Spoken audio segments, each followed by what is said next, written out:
সীমান্তের অপর প্রান্ত থেকে সীমান্তের অপর প্রান্ত থেকে এখনো সংবাদ পাঠান, চট করে ঢুকে পড়ার পায়ে তারা ধান্দা করতেছেন। যেখানে আছেন ভালো আছেন, ওখানে থাকেন, আমরা ধরে আনবো সময় মতো। এর আগে ঢুকবার চেষ্টা করবেন না। এদেশের মানুষের কবলে পড়লে কত ধানে কত চাল হয় হিসাবটা বুঝে পাবেন। শেখ হাসিনা 50 বছর পর্যন্ত যে রাজনীতি করেছে, আমি বলি তার রাজনীতির অনেক বৈশিষ্ট্য, প্রধান দুটি বৈশিষ্ট্য ছিল। তার 1 নম্বর বৈশিষ্ট্য, শেখ হাসিনার রাজনীতি ছিল প্রতিশোধের রাজনীতি। 75 সালে তার বাবাকে কেন খুন করেছিল মানুষ, কেন অভ্যুত্থান হয়েছিল 15ই আগস্ট, সে কথা তিনি ভুলে গেছেন। 30,000 মায়ের বুক খালি করেছিল বাকশালীরা।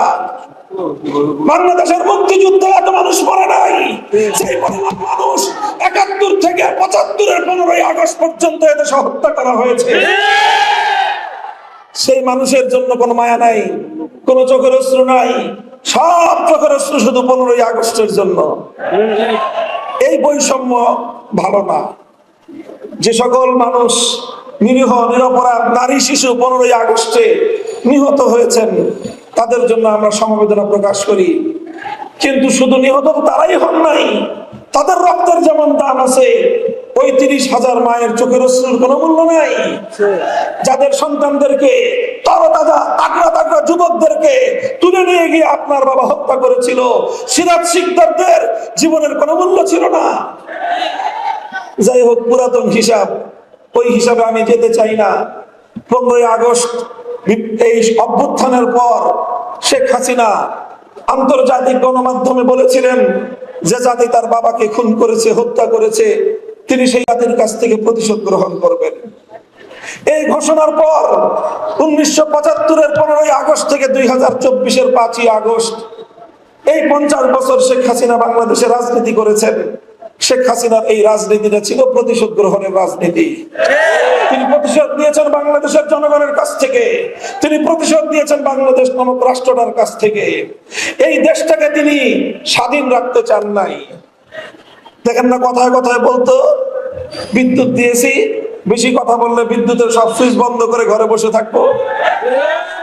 বলতেন এই মোবাইল ফোন দিয়েছে কে? উনি মোবাইল ফোন দিয়েছিলেন, উনি বাংলাদেশে ইন্টারনেট দিয়েছিলেন। সারা পৃথিবীর মানুষ যখন মোবাইল ব্যবহার করে অগ্রসর হয়ে গেছে, বাংলাদেশে নাকি জনগণকে উনি মোবাইল দেন। এই ছিল ওনার ভাবখানা। পদ্মা সেতুটা মনে হয় যে ওনার বাপদাদার টাকা দিয়ে উনি বানায় দিয়েছিলেন। এই অবস্থা করতেন। এই অবস্থা করে তিনি এই বাংলাদেশটা সম্পর্কে তার ধারণা এটাই ছিল, বেশি বাড়াবাড়ি করবা, বাংলাদেশটাকে ভারতের অঙ্গরাজ্য বানায় দিব। এটা ছিল তার রাজনীতি। এজন্য ভারতে গিয়ে তিনি মাথার মধ্যে তিলক পরেন। সেখানে তাকে মুখ্যমন্ত্রী ঘোষণা দেওয়া হয়, তিনি মুস্কি মুস্কি হাসেন।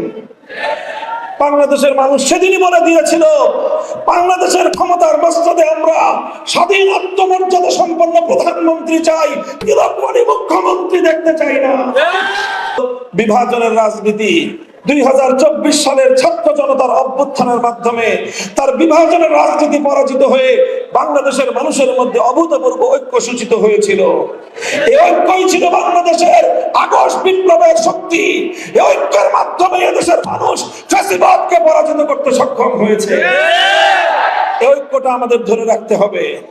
এই ঐক্য যদি আমরা ধরে রাখতে না পারি, বিএনপি, জামাতে ইসলাম, হেফাজতে ইসলাম, আমরা কেউ এদেশে নিরাপদে থাকতে পারবো না।